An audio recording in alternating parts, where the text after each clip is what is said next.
and that's Marguerite Mills. Marguerite Mills was publisher of the first Severna Park Village Voice.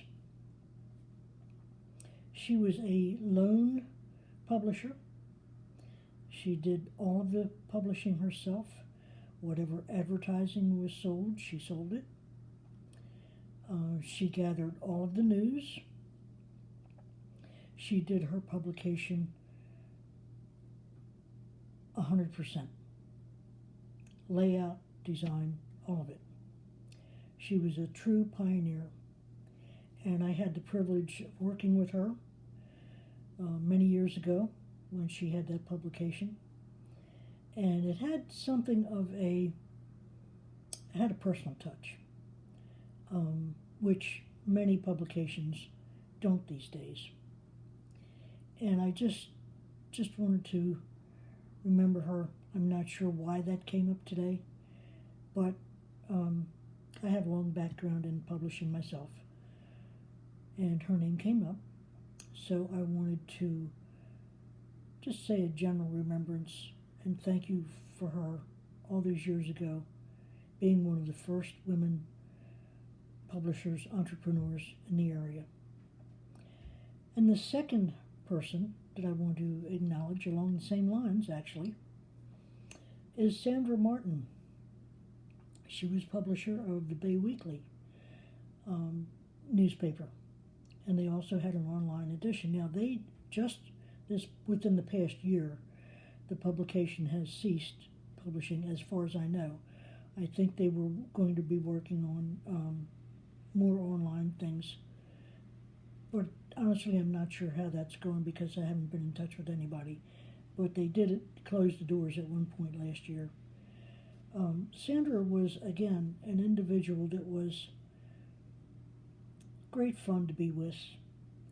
She had a knack, and I'm thinking that when she started it, she probably did most of the work herself, just like Marguerite did. But eventually her son came into the business with her, and he acted as editor, and I think another couple of other people in the family also worked on the publication as well. But that publication was well-loved publication, and what they talked about in their publication was the Chesapeake Bay and a little bit about southern Maryland and Edgewater, places like that. It was a very well-loved publication, and I would hope that it's still around, but I just wanted to give a shout-out to her for her efforts and everybody else that was on the team at Bay Times. And another person who's also in publishing that I've also worked with is Donna Jefferson. She's the publisher of,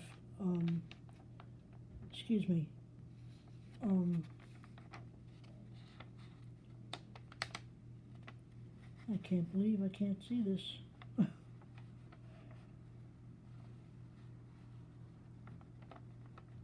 Chesapeake Journal. Excuse me. I should have known that off the top of my head.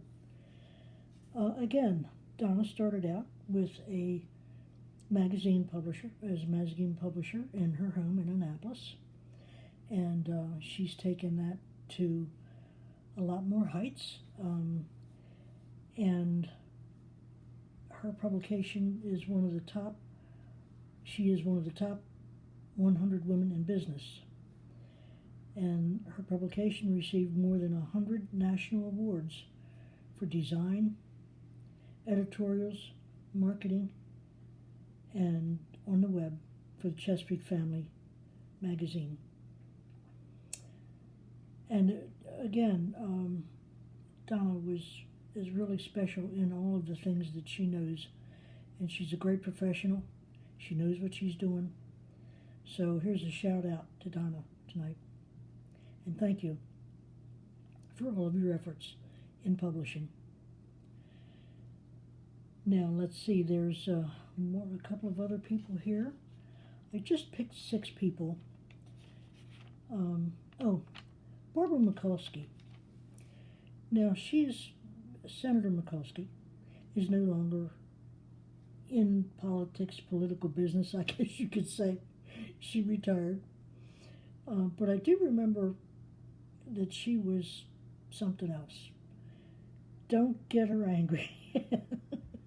But she was a force to be reckoned with as far as a Democratic woman and a senator. She knew what she was doing, and many thanks to her for a lot of the laws that we still have on the books today. She's been retired for probably, excuse me, folks, 10 or 15 years now, maybe a little longer. Let me set this back up where it's supposed to be.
Let me do this one thing and see if that works.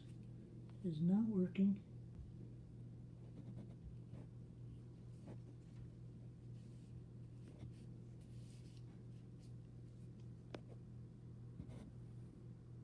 Are we there? I hope so. Hi there. Well, we just had an accident with the camera, but it's back on. I almost knocked it off the desk. So those are some people that I wanted to talk about and bring up tonight because they were really great people. These women knew what they were doing and do know what they're doing now. So that's, I've got, I think, one or two more. How could I not mention Elizabeth Warren? Of course, she does not live in Maryland, but she's one heck of a politician.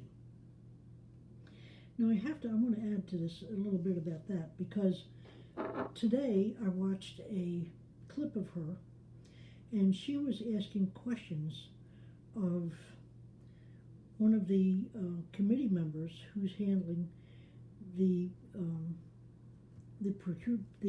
giving away of all the money from the government. And she specifically asked him about making sure that the businesses who do get the money from the government,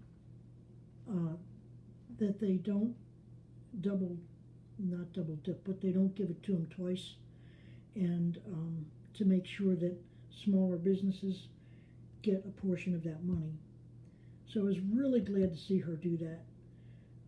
And I'm going to double check with that tomorrow to see how that actually ended because I didn't get to watch the whole thing. So, I got one other person I wanted to acknowledge tonight, and that is a lady by the name of Heather Millar. Excuse me, Heather. Heather Millar is the president of the board of directors of the Unitarian Universalist Church in Annapolis. And she's been in that position for a couple of years now. And I just wanted to say congratulations to her and the rest of the congregation, because what they've done recently is they have picked a woman as co-minister. The minister that we have right now is Reverend John Cresswell. And the new minister is, don't tell me I'm going to forget that, but I probably will. I can't think of it at the moment. I'm sorry. I will bring it up tomorrow night and bring you back on that. But she actually started out at our church, and that is the church that I go to, that I attend, as a ministerial candidate in training. And that's been a couple of years ago.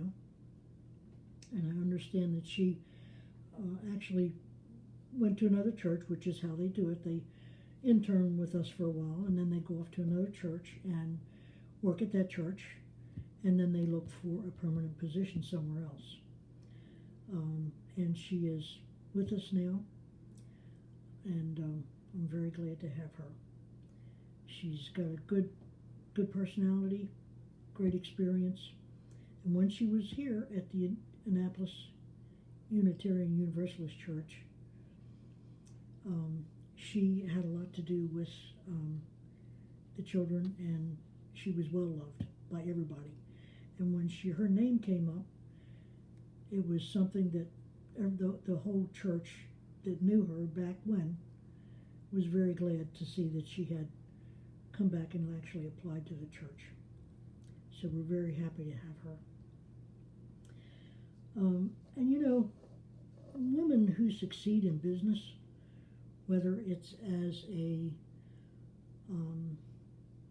business owner or a person that is working their way up the ladder, so to speak, it takes a lot of courage. And you know what? You have to begin somewhere. So, you know, depending on how many people we've got listening tonight, I know a lot of them may be in business for themselves, and I congratulate you for sticking with it and doing the things that you knew you had to do in order to quote-unquote graduate as a professional in whatever field you're in. Because it takes dedication. It takes a certain amount of personal stick-to-itiveness is the word that I'm looking for. You know, if you don't stick with it, you're not going to get very far. And sometimes you have a lot of things that can block you, whether it's a personal thing, or if it's a health thing, or, you know, transportation or whatever. Don't worry about it. It'll get taken care of. You know, you just need to keep at it, step by step by step. And I applaud everybody who's trying to do that. I really do. I think it's important to know that somebody's behind you, somebody's going to help you when they can. And, you know, that's what life is all about. It's helping each other. It's standing beside one another. And especially as women, because most of the time, women have a harder time in business than men. Although sometimes they succeed faster because they've got somebody else helping them up, you know, up that ladder of life, so to speak. And it's important for women to stick together. You know, you've got all the old boys out there doing their thing, and they've stuck together because they were taught that when they were younger. They were on the football teams, they were on basketball teams, they were involved in team sports. So the guys learned at an early age, much earlier than the women, because all we had was Brownie Scouts and Girl Scouts. And not that Girl Scouts don't teach you a lot, but they didn't exactly, at least when I was growing up, they didn't exactly teach you enough, I don't think, about the other things in life that are also necessary besides baking cookies or camping out. And camping out is important. Don't get me wrong. I'm not slamming them for anything. But I just think it was a different time back when I was that age. And I know that those of us who have children will, you know, think back to what we did when our kids were little, and to realize that now, especially, things are like 1,000% different. I'm hoping that with the stay-at-home families, and that's most of us at this point, that we can reconcile with some of the people in our lives and think of them, and if there's somebody that you can help. If there's something that you can need, ask somebody for it. Don't be afraid to ask for it, because if you don't ask, how are they going to know you need something? So having said that, this is also a great time to teach our younger children now. It doesn't make any difference if they're 6 or 10 or 18 or 24. That they can, during this downtime, there's plenty of time to study other successful people. I don't care if it's Warren Buffett. I don't care if it's looking into what Elizabeth Warren has done, or other politicians, or other people who have been involved in publishing that you may or may not have a relationship with. And especially publishing right now, it's getting, some of the publications are getting a bad rap because of the Republican administration. And when I was growing up, when I first learned about freelance writing and publishing, we were taught who, what, when, where, how, and why. Those were the most important things in any article you ever wrote. Who, what, when, why, and how. So most of the newspaper reading that I do, and I do it online mostly, because it's easier to access online, and I don't have to run out and buy a paper. I can just look it up on my iPad. But we need to recognize the fact that right now, today, we have probably the most access to any news article or any fact that we would ever want to look up. And that, the beginning was back in the day when, let's say, the Baltimore News Sun paper started. The Annapolis Gazette, when that started. So we've got a lot of history in our state in particular with publishing. It's been very important to our economy, to our businesses, because we've been able to advertise in those newspapers, and we can do that online. And don't forget about when you're wanting to do something, if you have a question about something that's been published, you can more than likely call their newspaper offices and double check it. The writers there are usually open to finding something out for you if you have something in particular you're looking for, some facts. Because we're the people who are trained with good publications, let's say the Wall Street Journal, or I can't think of anything else off the top of my head at the moment, but they're there to give us the facts and put it out to the public. So if you want to look something up, those are all good resources that you can double check if you're doing some research on something, along with Google and Snoops, and many other places. LinkedIn is another good place to check out things. If you're looking for something about women entrepreneurs, obviously Wall Street Journal, if you wanted to go whole hog and get the New York news. And it just depends on where the person is located that you want to find out about. But don't negate these publications, because they can be extremely helpful. And their news just covers everything. Don't say no to looking or exploring something through one of the online newspapers. It's there. You might as well use it. Those reporters studied for a long time, some of them 4 to 6, sometimes 8 or 10 years, They got their master's degree in publishing or something like that. And so they're resourceful. It's a very resourceful place to go if you need information. And, we as women, we've gone to school, we've raised our children, we've done what society has expected of us, so to speak. And you only get to where you want to go as long as you keep going step by step by step. And helping somebody else along the way up, or after you get to your top step. You don't have to wait that long, but it's nice if you help somebody else out when you're going along. Because you know what? With the amount of, let's say, male ego that a lot of us run into,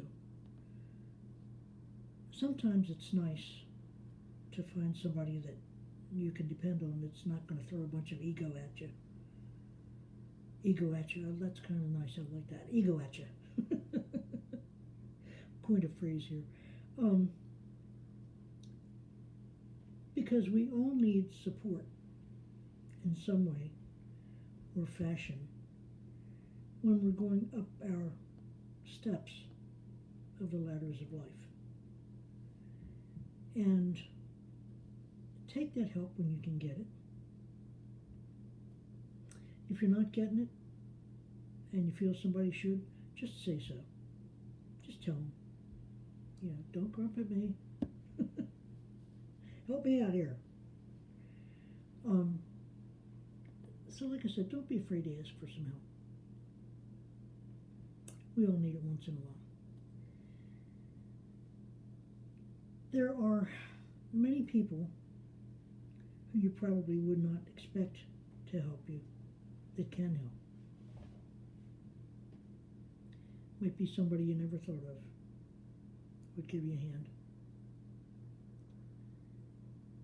So, and don't forget to appreciate the people in our lives who do help us out. I have to tell you, I have a son who's really great. When I have a problem with my car, he is over here in short order. He gets the part, he puts it in, he washes my car when he's done. That's a good son. So remember to appreciate people in your family who can give you a helping hand. That's really great when you've got that. Appreciate your families. Appreciate your bosses, if you have a boss. Because without them, sometimes it would be hard going. Without a mentor, that could make life hard. So in order to make your life easier, we have to remember the 5 W's: who, what, when, where, how, and why. That's 6, excuse me.